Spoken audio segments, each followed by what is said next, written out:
26 اسب بخاره که در 9250 RPM تولید میشه. بیشترین گشتنایی که موتور تولید میکنه 21 نیوتن متر. آقا به نظر من دیگه جمع کنین این نقد و بررسیاتون رو. به درد هیچ کس نمیخوره چقدر گشتاور داره، چند نیوتن متر و اینجور داستانا. بیاین کف خیابون تستش کنیم ببینیم آقا واقعا این موتور به چه دردی میخوره. بنلی TRK 250 داریم، میخوایم ببینیم این موتور اصلا چقدر قدرت و کشش داره، ولی واقعی نه روی کاغذ. این موتور اولین چیزی که داره چند تا ایراد اساسیه که بریم با هم اونا رو بررسی کنیم. یکی از ایرادات اساسی این موتور وزن خیلی بالاشه که هولوش 173 کیلوگرم وزن خام این موتوره که آقا هیچ کس خام استفاده نمیکنه. با واقعیت باید کنار بیای. تکونش چه میشه داد؟ با یه باکس و 4 تا گارد و گالون و اینا که میاد روش موتور میره بالای 200 کیلو. این وزن مالاش دو مورد دیگه به معایب این موتور اضافه کرده. اولیش ترمزاست. سیستم ترمز بنلی معمولی دیسکیه و ABS نداره. به همین علت اکثر دوستان به خاطر وزن بالا این موتور ترمز جلوشو جفتیست میکنن که هزینه بالای 20 تومن براشون برمیداره. و دومی شتاب و کشش پایین این موتوره که توی اکثر جاده‌های کوهستانی و گردنه هم سر پیچ کم میاره، تو سر بالایی کم میاره و موتور توی زور حرکت میکنه. یکی دیگه از ضعف‌های این موتور که حالا یه جورایی گردن کارخونه است، بیرون دادن این موتور با لاستیک معمولی ایران یاسا که چسبندگی مناسب نداره و اصلا به درد ادونچر نمیخوره. بی خیالش بشین.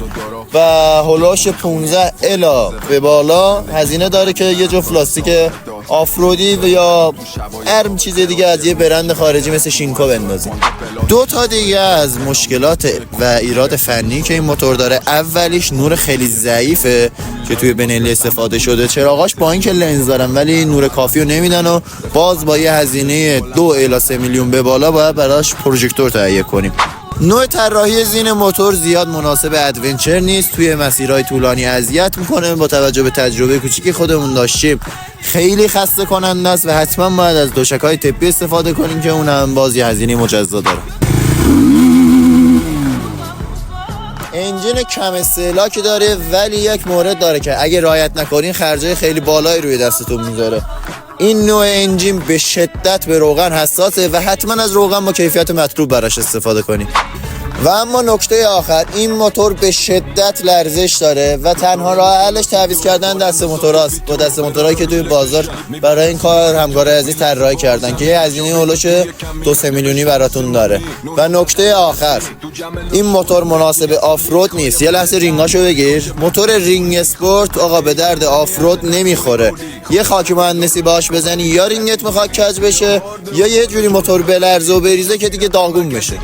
حالا بریم سراغ خوبیاش. انقدر هم بد نیست. یه موتور با فیس واقعا جذاب این موتور و یه باک 18 لیتری براش تهیه شده که برای سفرهای طولانی خیلی مناسبه. مصرف نسبتا خوبی هم داره که هولوش 104 تا رو میسوزونه توی حالت پرگاز و پرشتاب. اگه برنامه‌تون و قصدتون سفر خارج از کشوره، این موتور رو بهتون پیشنهاد میدم. اگه ایراداتشو بگیرین، قطعات این موتور کشورهایی مثل ترکیه و همسایه‌های دیگه موجوده و همه قطعات و خرابی‌ها رو میتونین اونجا دوباره رفع کنین و تو راه نمیمونید.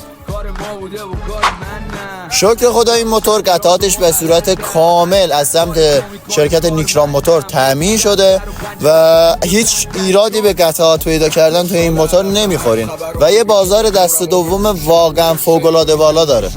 سعی کردیم یه سری تجربیات کوچیکی که داشتیم باهاتون رو به اشتراک بذاریم.